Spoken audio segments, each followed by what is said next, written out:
Also take this one. Peace FM.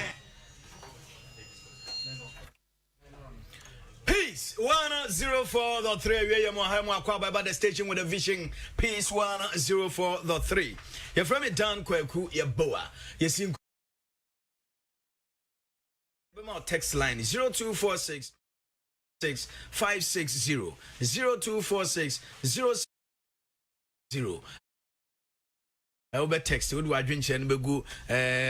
Phone so no text ya me. I can kind breast him at the amount 0246 066 560. Na ya can kind at the amount. And some many ever here.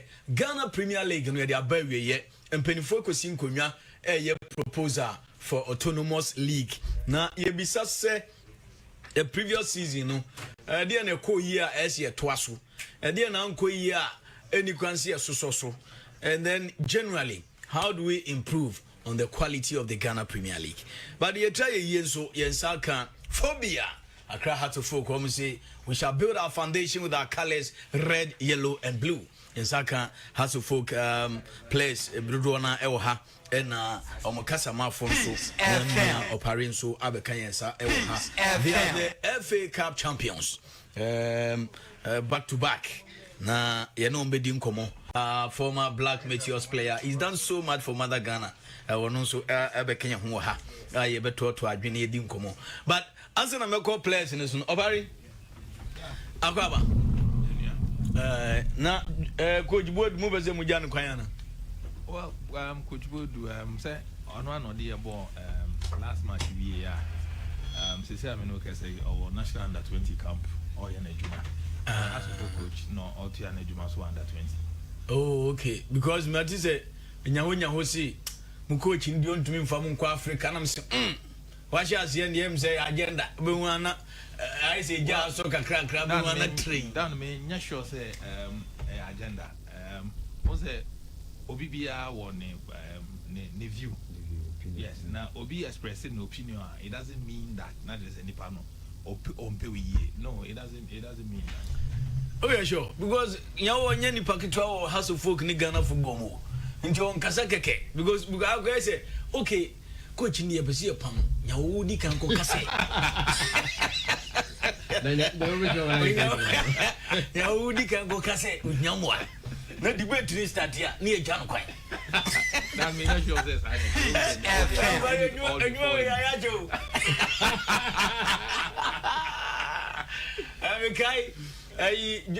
Jones time. Who's that song for not Jones? Is it? What brother so called retirement? Now you go to Tunisia. Now, Utia can tell you, coach, you go for Jones. I can't homes. I won't pay your can. You go by another. Hey, for me. I don't know. Oh, yeah, Jumana say, you do be a wow. Why do you want to know? Coaches are coming out as a Yabako. Okay, coaches are coming out pictures when you're back. but do to me, I take a director. Now, blasters, you need technical advisor. No, me go can't tell me boss. That's why me nyamu ana me hwa no de opariaba. That's why you nyamu. Eze me am tumi mufo. No, but one example. You funny say. To say ni ye be ko Africa. So, different area could be that. Na bia so coach bodu ogusu boy juma nyina agini tum o ya de. Na so bia obi say didi. Say onya time e juma full time. But me advice na. Say enye body. On say tete no na ta watch new years. Into if your classy be quite classy for now could two be na say obema baby ada na we mo when you can sim pacho a free alcohol fan call kwanwa me kwa de besan obema baby ada so o ade asabeda all you now is oh hewiem e wi ada so ko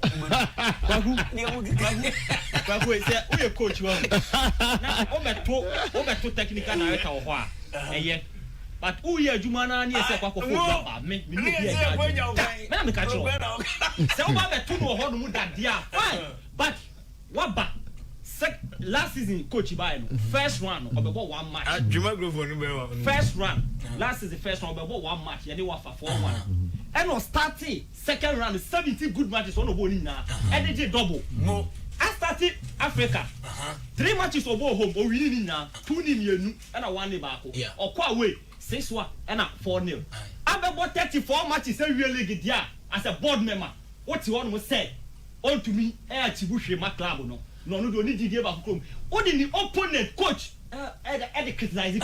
David, say if I was so quick. Oh, we don't go there. No, David, can say. So, yes, I am not being fair. So, Papa, no, I can't drink. What can I drink? And just that board and I Master, Unzam Gacho say, agenda near Pretuma, was a bishop to Miss Wonko, only this I know.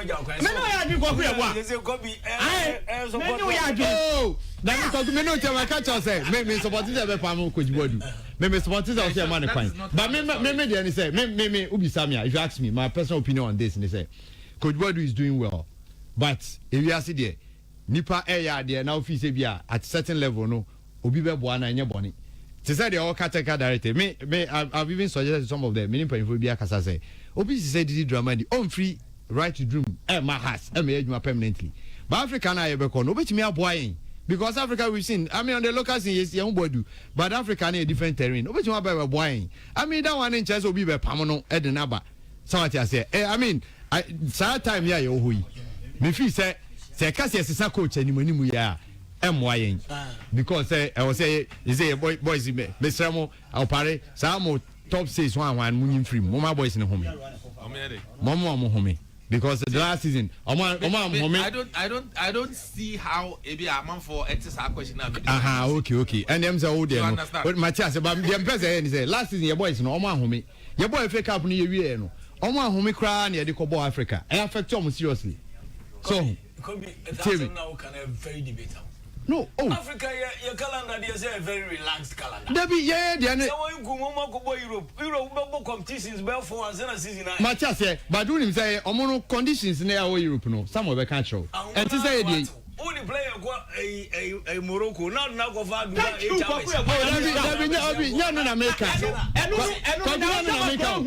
Kwaku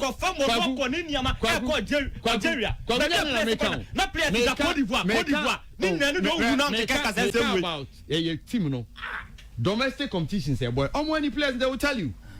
Last season, bread because your boy season your boy league in now I see a boy FA Cup.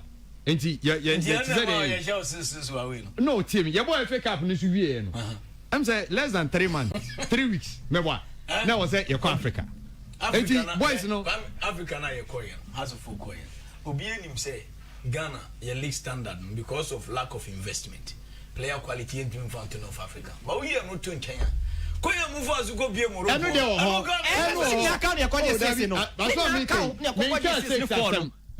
say the American say sa off season matches no omunya na boys in your home. Say we can prepare for the confederation and the league. That is what I'm talking about. Into me can 6 as them says there. Every day they see as a factors and this is by come on say nyanwa gender no support. That's why okay. Me support agenda bia. Me house of folk can go in here. Say allow me say obanyanza fu yebu na abe. Oba banyane tie mo sign deals be with foreign teams be. At saying and Motumi agi FA Cup what went into it and as you say team ni focus to saying na fi enko players ni we are na fi abanya who supporter no so na na ahwehwe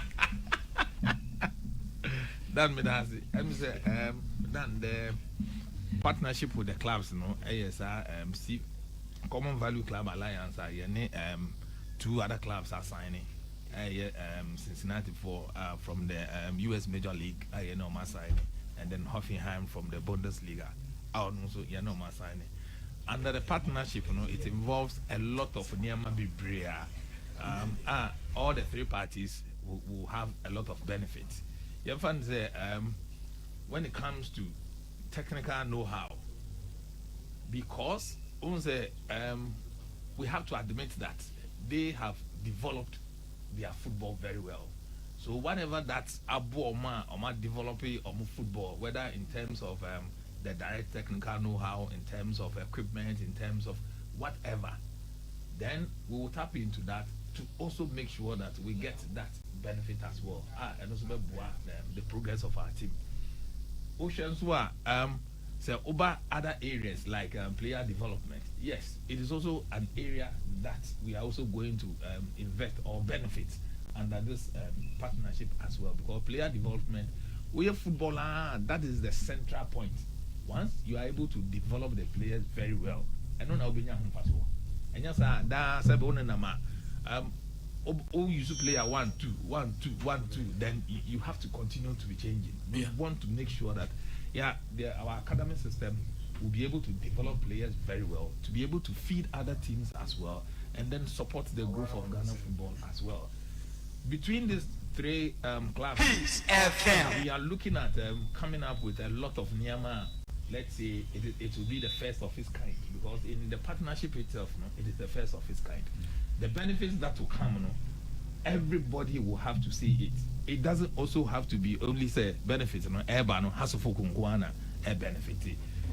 Aspect of it, corporate social responsibility, we will get involved and make sure that whatever that this partnership brings to society will also benefit from it as well. That so under the partnership, by last 2 weeks, they came earlier on and last week, so almost just to come and see whatever that the facilities that is going on, the new office center now, the Pobiman Academy and everything, to make sure that yes, whatever it is under the agreement, our club, to ensure that we all rise to the level we expect to get.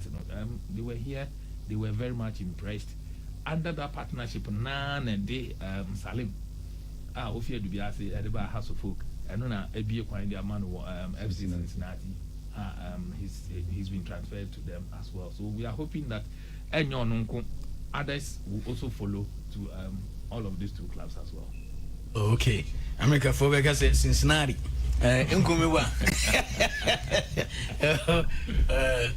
Okay, but yes, season 9 they are most setting out as objective in Monsaka was the next, and no before then, Obi said must strike this partnership. Argentina suggestion in free board home must say, and you for your 10 team you crown call secondment, no one got 12 knowledge so. Dan so we better say the onkazu in Yamwan, Chinchia Yeboah. Dan, these are all aspects. These are all aspects of the conversation. It falls directly under the technical know-how area. No? So, if the time comes, that's to say the technical guys will have to go there and then learn something to develop our game. It is part of the agreement. It will happen. So, it is not just an aspect. Say,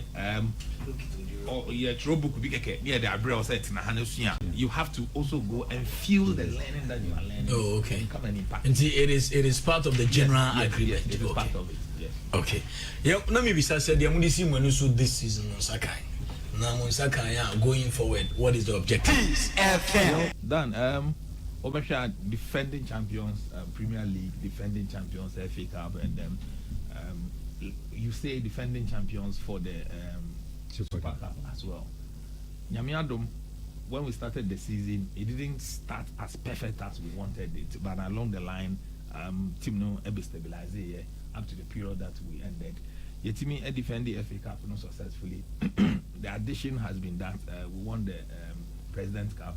We still have the Super Cup to defend. So apart from say we wanted to successfully defend all of that. Now, Yentman defend the Premier League. We wouldn't say it was a total bad season. We did well because so when we need to be cried, that one you have to admit that it wasn't good. But once we have been able to end successfully that, I don't think we had a bad season at all.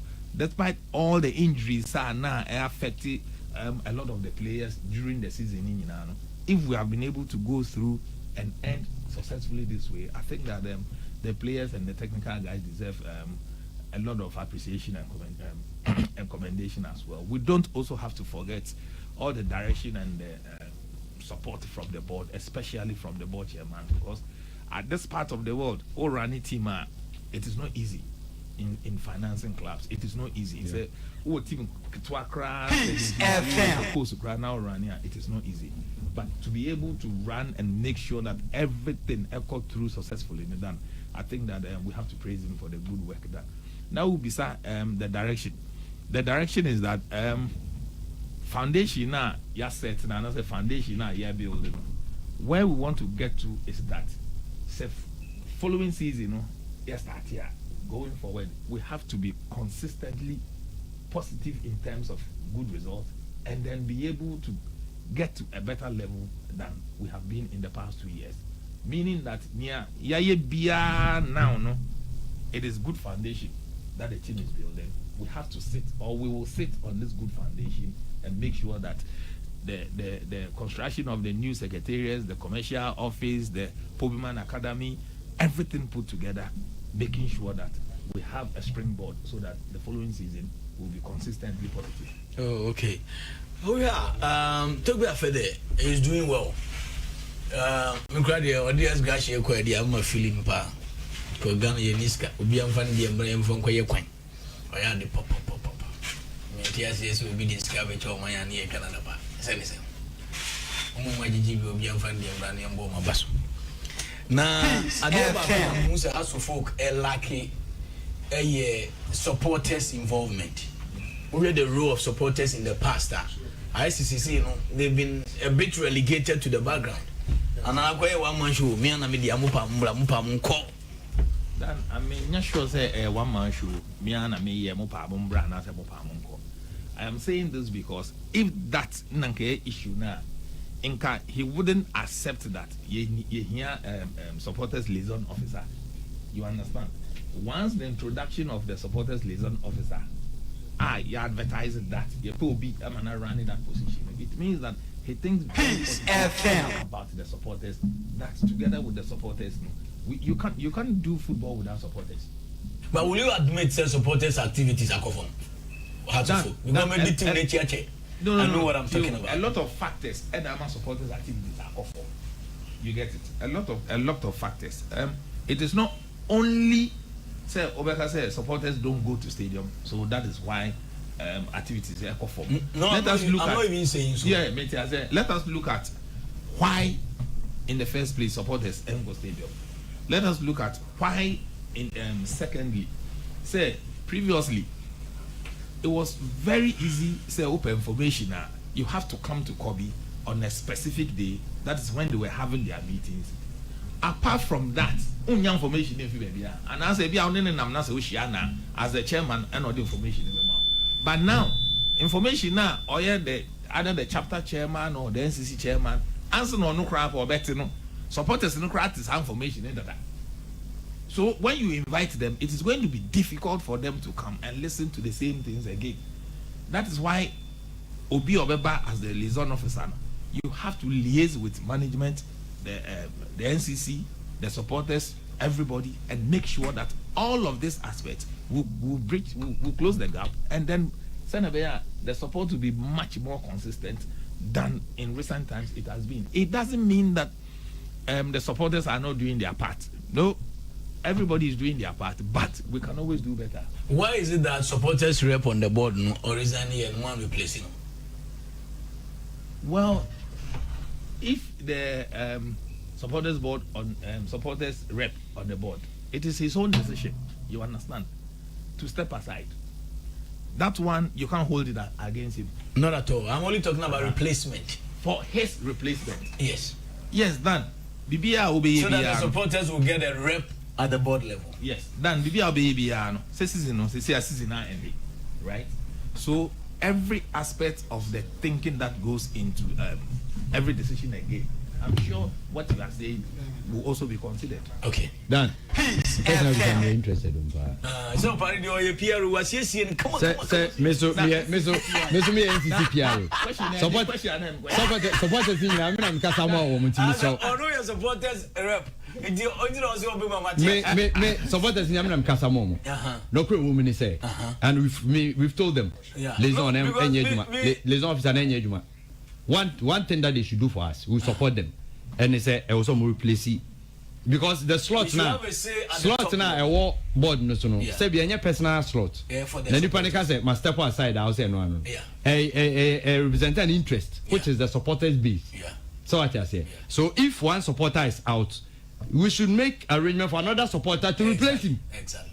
now no replace sa ye slot e won and no pacha to bo and ye kwamite we nya wasem and dey be say board chairman say ne de to board chairman aye nema bebre ye support ne be no de be sre no say NCC rep no board no so ne de ye sre no you need it. we need yes a liaison no de ne ba onye adwuma nye because ntimi ne nya adwuma ye be ka kire wo mo no dey fact oh yes we need nya adwuma enti liaison no ba beta onye hwe no kwa ne ye ka kire wo mo omo we appeal to Togba me ka kire board chairman ye support no wa ya de oye no me ne mpani for old phone bia ka so mo kire me say de papa ne ye no en chase bin si da yeah because of her house of her wage bill yeah she send busumi send timi bibia na say edu have sound say because the income no the income streamer the good income streamer say na was so do is it has a wage bill and you busumi na come by 200,000 a month inflation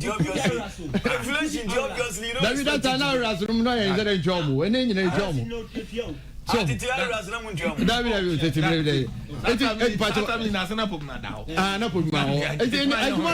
adwuma na the board chairman and the board serious omo ya de pa ye ni je but ye be sere wo mu sa ye supporters representation or board no so ne de we need it back yes a liaison officer no be onya adwuma and they make catch trouble okay opa we do also appeal to Togbe we dey encourage ye flow Togbe your friends every Togbe maso supporters rep no musu hia on ana ye nya maninka Kwaku because me feel say me constituency MP okaso arizanya by election ye for MP from Kwaku oni bibi me dey sadia na ka me support to senka supporter rep bia be ko board so sir me say adenda me da se Kwaku ye ke dey so akopari asema mam so bontin ko yes me dey ma nda me bi Kwaku ni entia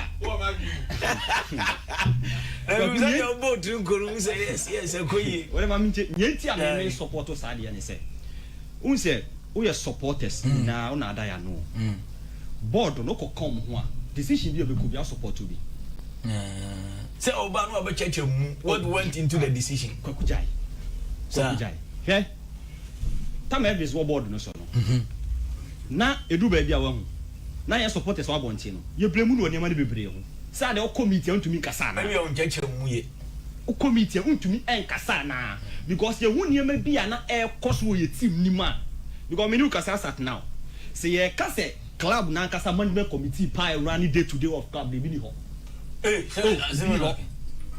na come you one I can be the board member. David, I was so tears say your structure assistant. Me say we catch supporters. Me house of folk. David Mpachoti, Kwaku, house of folk structure assistant. Send a house structure in here. So what's the new structure? The structure is we have the board. Your executive board chairman. So what you say? And so it is the board that is running the team now. And the war secretarial staff are more headed by the MD. Your PRO, your Pachoti me. Oh, na some na make kasa na obe me chawa there some me chawa structure no yo and these are the people who formed that me catch on the bia satete there na ye kaze e free some formal management no yet me call that tangent be me I say ye tias here as supporters but bia your MD your communication department your marketing department so say once board chairman person na call short ne die ongo fo bi so me yes you onde ase once you form no see only the overfa na say ye biom say ye pedi opari nie yeah they be no go for CEO they say the CEO cannot think alone there should be management thank you but the CEO ne ba your communication department or your marketing department or structure be no structure that ya go become company management now of you on only board no company CEO no anya line managers in a formal management that is it line management and a formal management CEO no be that's not CEO the information the line management no e be one way so line management yeah head of HR head of communication head of marketing for mu HR mo de yere na de for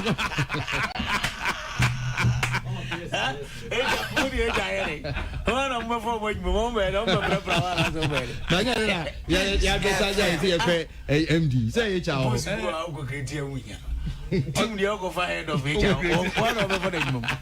plus you go for and they are the main actors you go for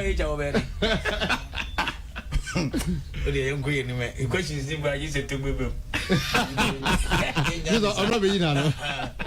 But that is it. That is the structure. That is the structure. No, but once you are getting a CEO, you're supposed to get people to reason.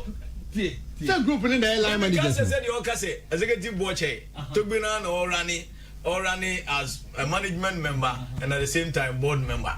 And we find board members, no management. But what for CEO? The I saw you management. That, some more CEOs, a general manager. Only for a bimbo. Only the line manager. Only line managers. No, but line managers now can. You're deputy general manager. You get it? Or you're part of line management. More finance officer. You're head of program. Head of finance. Head of finance. Those are the people. But the non-existent post in Amuko created. I'm officer. Yeah, commissioner department too. Chief commercial officer. Communication. Chief finance officer. Administrator. So you think with them? What you think together? Right? Not CEO. No, but whatever decision. And I said, no, they are whole board. There's a board chairman or executive there. Why the need for CEO? Because on the coalition. I didn't know them no be happy. Say any CEO.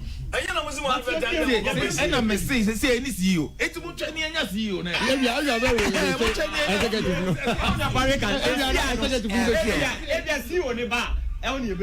Okay. About what you when you were sitting. That's what you want to know.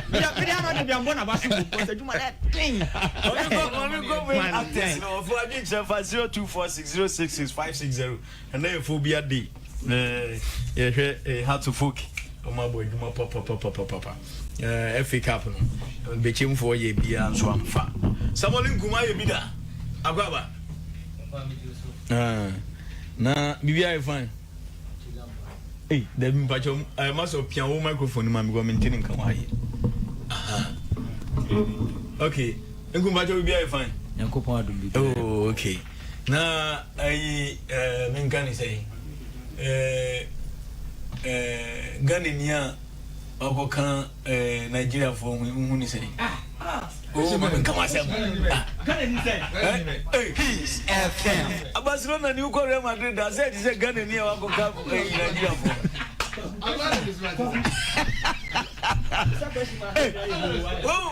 who says it?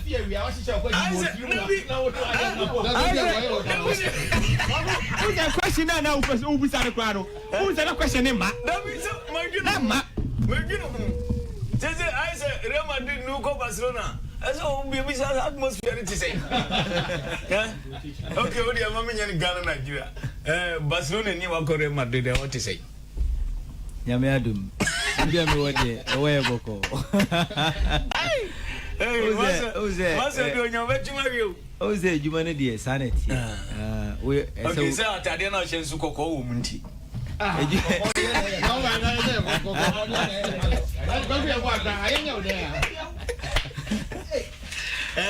Ejuma ne de sanity. Oze banisa. Amo esa we professional we juma bia wo ye. Ejuma timi di ukodi baby. Edu ukodi baby so awudu esa wo ma ejuma na ekasa. Okay. Nti me de asama mechanic teacher say me kind studio I say me person me Ghana League. So be kaya. And I am descend me Ghana League because the same league in the platform and they will be from Samuel Command. Nti me be back na me nya akonya na me bono. And any idea a manager kesi. Okay. Mesa ba usubio na ya be can red measure on masem. And ye dey make. Fatal. Oh. Fatal Mohammed, your captain, Accra had to folk.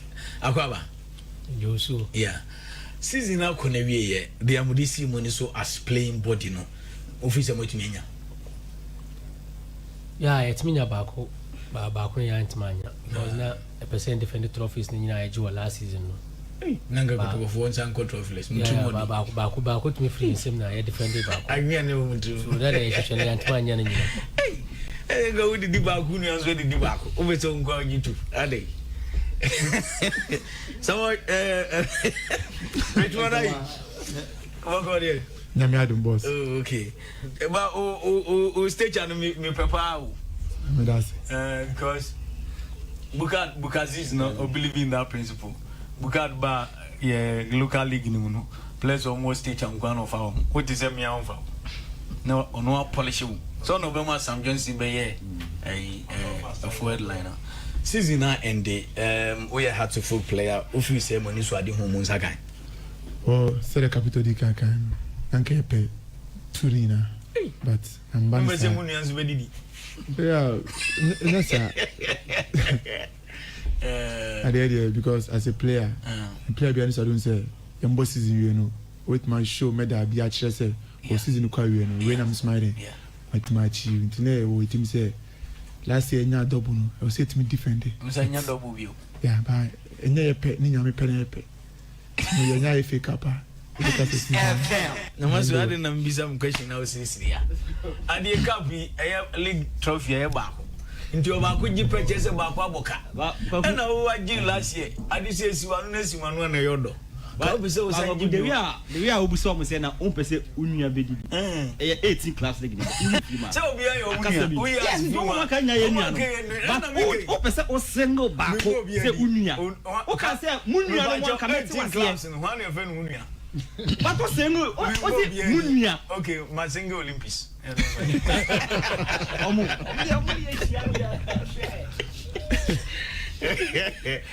but me bring back to Nkumna say mo be ko Africa e dey na feel say ese mo nsaka na mo bet na make impact because Kotoko Hearts hom qualify for Africa penyim bi odi team na echi bia oh mo ngoji cup no mra ese dey anu na echi but meanwhile only North African team ko ba ono ati be $1 million top player Mike uko Morocco awu akofa Cote d'Ivoire no akofa Dubai we are no ubedu wa breakum ye sha we are player na ebe twa na pa e die na officer say mu hia to succeed say me mum de kamen ko a Kotoko ne has na umunte African Cup Committee now mu traveling itinerary how to raise money ni preparation of players ni na mu nye program papa nti ene mu kono anya ade ne yemu so management dey mu yo ma fam dey ba nye se wo ko Morocco ne do akofa Cote d'Ivoire to Dubai to yeshewa yesi a place nasa.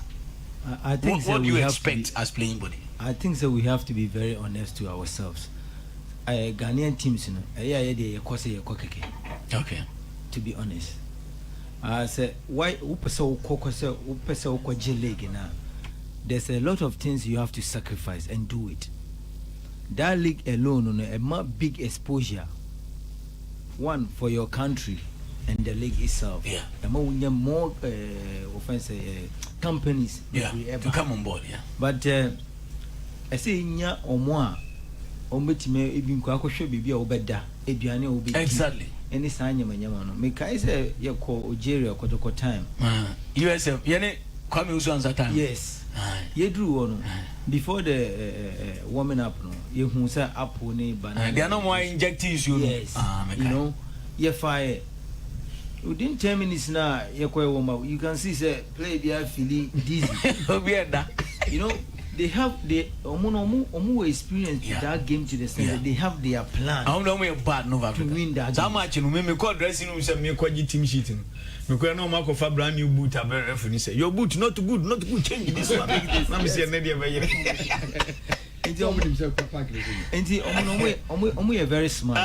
Now referee go imagine you brand new boot. Bare 10 minutes to kick off. Undi mom. Enti media kakaba can say this is some of the things that I say yehwe. And yes say ebia boys in any bobo. Yeah. They have their game plan to win a game. Yeah. Sano motie. Before we two figure na ebe call no ma frustrate you better. Mafia. And you born no bo. Imagine say why a woman up away, walk where dry pitch warming up. Oba starting game ni park ni nya yi. One for metal anko. Yeah. Me metal boot am. Ko oba dey abo. Yeah. If say we ye pesa cap then we have to prepare. Okay. Kobi mo the African Cup Committee baba.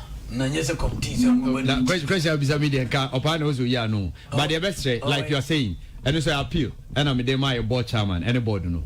Say very important because as a last day they affect you and say okay yes idea no. Hitherto emre twam no. But na mo I na management ni supporters leaders no so want to make can champion for because to say last year obi enim say kwanya mu de players go pie Morocco ene ma ye hye Moses enso Mikaya can be no yakofu Emirates ni body na one did 8 hours we ma hombre and I go play no body ayemre it na me so say you best say board chairman anybody ni say yanya bibia na ye board no omonte committee they can rope in five some of us we can obia office obetimi abobia na yenwen of course na yen at least because here that you know I won't take time no omonte committee so and yanka say they should replicate the same but if you nya bibi say nkumu ken no kre enkrofo yi ba ha me ka say ifo ba ha say so ara fo ba enso kromosom no bi dressing room kromosom ko bi because some no adwin body wo mutim enti omo nim say o ba han sa na be o o say na tie no enti no sa na mane mane nyina enti e be sempanyfo Africa na ye ko no ye make impact kakra enti bi a at least group stage cra progress Africa is team be the BY or say BYC no you know has courses na swara no nyina mo new teams enti but the only thing is advantage almost or more baby or that advantages na there so enti ye be sempe for some committee people who can consult and get those you know my boys no coach because other boys no omo paramount ana undimi koka o ye player koka ye be victim David me can say me te say Cote d'Ivoire kra because I offer Cote d'Ivoire offer we how omo it will be boys no me to me but I don't say more yeah no say come on Sunday no oko me YouTube page and Kwaku Yeboah TV me say me o say Akufo ko ye interview and am bisan say Mali e dey na si omo so mu ade and o say e dey say the late Benkofi Paniche wansa no about Mali incident na no mutumi sisa players ni gu kam no ma ko didi twoba blaster no ma sa ko hotel ogo guys wo mu ade ogo ka say e be victimize o mo embe ni etim enti committee ni dey Kwaku ahunya ye be sempan for say last say no manwen ho a this say the omonwen ho mai go Africa no nyama bi ne ko okay obviously good afternoon to everyone in the studio. Hearts of Folk should maintain some Obodu because he's a good coach from Kaswan Nanayao. Greetings to all. If Hearts of Folk sack some Obodu and bring Klopp, Guardiola, Ancelotti, Mourinho, which players do they have in defense? Khalid Isaabu playing your midfield. Isha, okay. And Asil Kwejo or being leading your attack. They can't do anything because coaches make name with quality players, not experience. From Santana at Choco. Was he money players? So Ochanadwin. We say Ochanadwin, Ochanadwin. Opinions are like noses.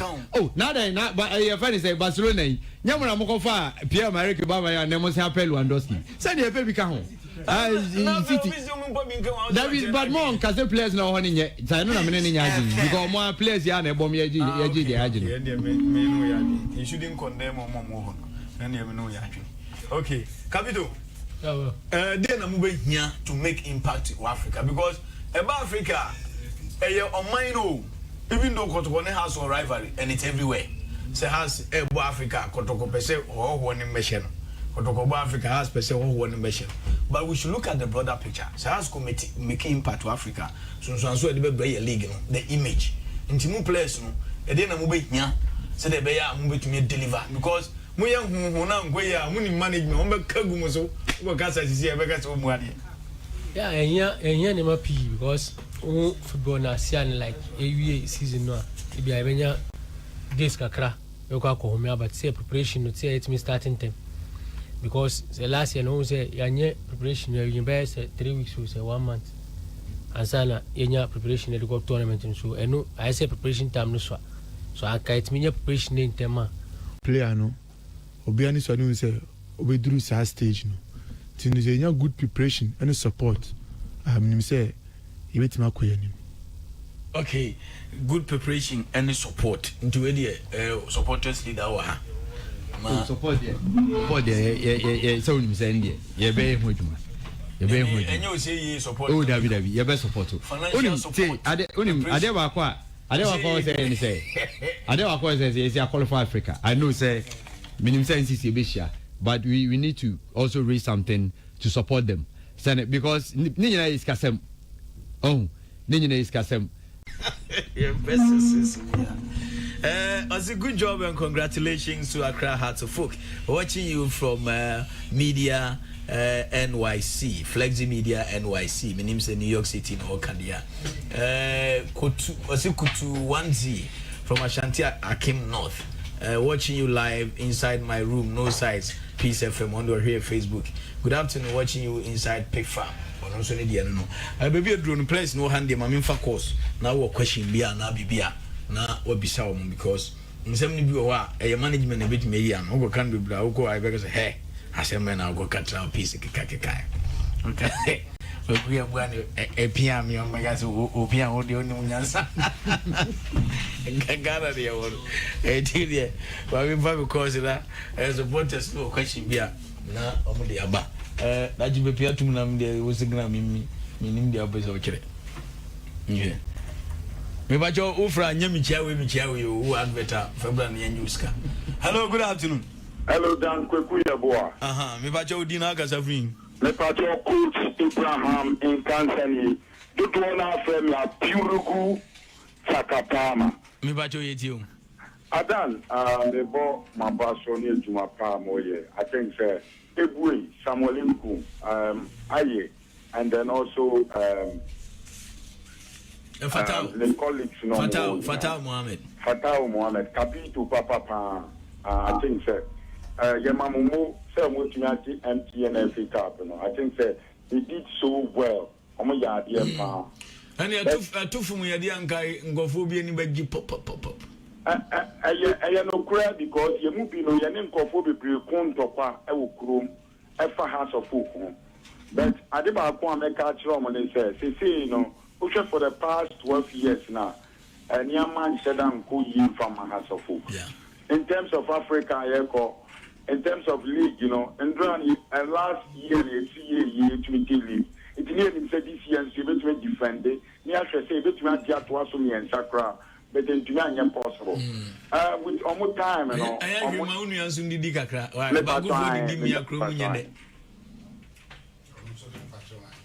Okay, may I say, hello. Kwaku Yeboah. Yes, I'm Bajo Dina Casafin. But I'm in the fabulous of Pacific and Port of Rentos. You're fabulous, the over there of phobia bushing. Kwaku Yeboah, I'm not going to need. It's just a football. I want to go from Korea. Some of the things that put me out. You have a person over this came back. I never said how. You, dear Casa. Every kind of Cameroon, I have to go players. And the big day, no more days. Almost so much to me, I didn't get it. That's not yesterday. Then I'm a town. I don't want to hear you. But I say, oh, my dear, Africa, I'm part of the show over there. But you catch up with them, as I say, we never want to be almost so much in Cameroon. Himself for your supporter. And I have to go captain to your supporter. And therefore, then him, and then they found a man over your heart. That is a robot of the project. But first, they serious. What do I say? Somebody in the passo. Oh, you know, man, Cathy. Hello. Hello. We are down Kwaku Yeboah. Hey, Dr. Skazem. Doctor, David, Dr. Mintiasi. How's the folk for Bami Studio? I'm red. Now we be a full lines are red supporters and one of other members of my fine Kunkoba can Mintiasi.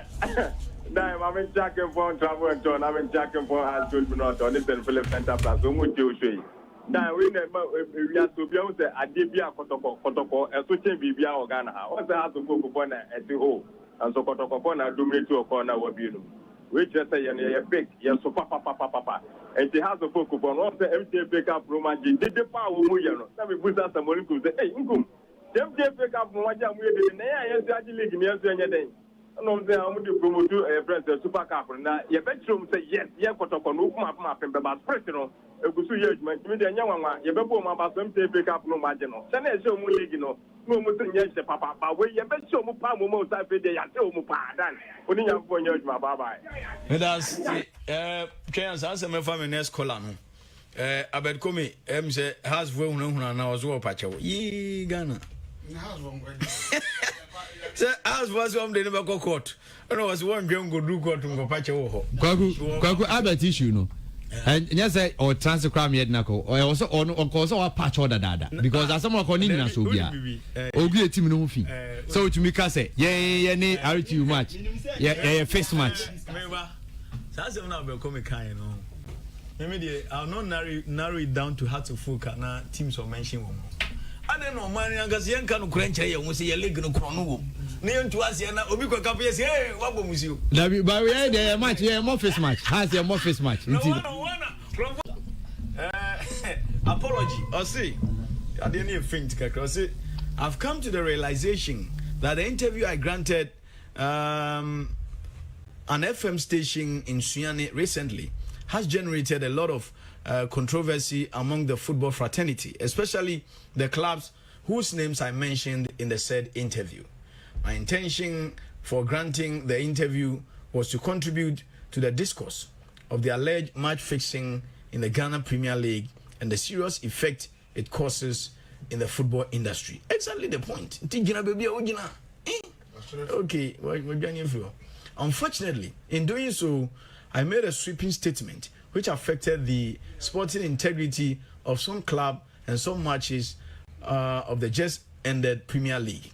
I wish to say that in my attempt to forcefully relay my personal opinion about the wrongful impact of alleged match fixing in the league, I rather made a vexatious statement which some clubs have not been happy about. I wish to render an unqualified apology to the clubs whose names I mentioned in the interview, and to say that I did not intend to tarnish their image or bring them into public ridicule. I also apologize unreservedly to the Ghana Football Association for making such unpleasant comment, and hereby retract anything I said in the interview. I must admit that I've been unwell for the past 3 months and should have declined the interview because I was not in the right frame of mind. Hey, Mami Dokuno. Peace FM. Peace FM. Everybody, yari no yari psychiatric yari. Ade jina before. Bibi ni ba kanu kran wo dada kemo. Jese wa ko kanu kran ye ju abo so ndie ndie jese wa dwini ye correct. Kobi. Malaria yari. Kobi. Yari adwini wo yari no yari. No, who say are you about to be yari? Ay. Oh, David. I've been coming. I am making no way out. I say, I read your Diakana. Hey, I'm Simbani. Just say, I didn't go call the end of what I'm waiting. I say, I didn't go call the end of what done by force. Oh, but Kobe. Nobody is denying so yari, but you dream we yari no yari.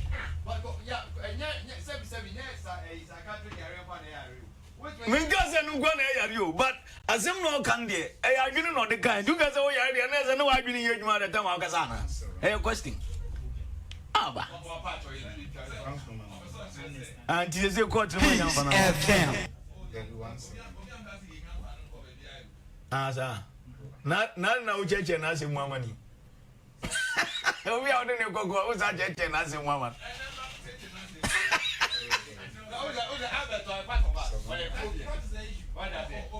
Okay, anyway. See, I must admit that I've been unwell for the past 3 months and should have declined the interview because I was not in the right frame of mind to make dispassionate comment which I am known for. I deeply regret every word I spewed out in the said interview and hereby render my sincerest apologies to whoever has been affected by my comment, including the sporting public. An apology letter news you didn't just you. And I feel no go to the say scoop ana. Okay. But the main kind say scoop because needing FM scoop no the other. But a friend is say Kobe. Aye. Abana ni di shase a ana say fi lawyers ho ana say fi baby a then scoop afi no obe making it public afi no dem say wo hwa nipa na o send ma ye na am so the phone na twan crack oh na say you gonna baby as a pretty MP no the document go parliament na you zoom camera e bomu de was bi who dey fanto that but onim say if o yare na say o gidi say o yare na bibi na how adwi and am can say na o yare precisely the point for you to know that you are sick means you are not sick mpacho nyone you say scoop I fato okay you try them right buba we fato ababi oko baba oko tena baba shop si enyi ni team ano oko ya osimpacho yimi ti se soja fo nkwasi afodi ni otwa na ni o soja ni to us ana me yare Kwaku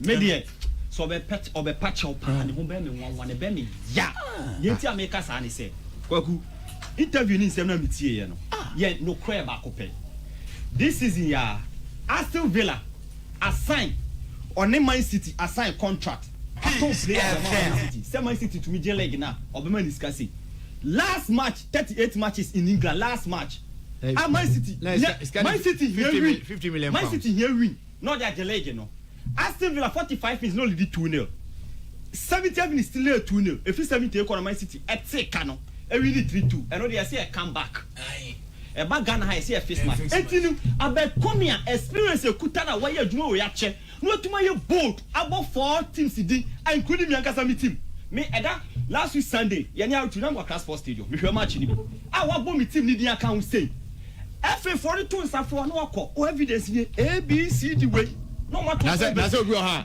no matter obi ha master w master no take in law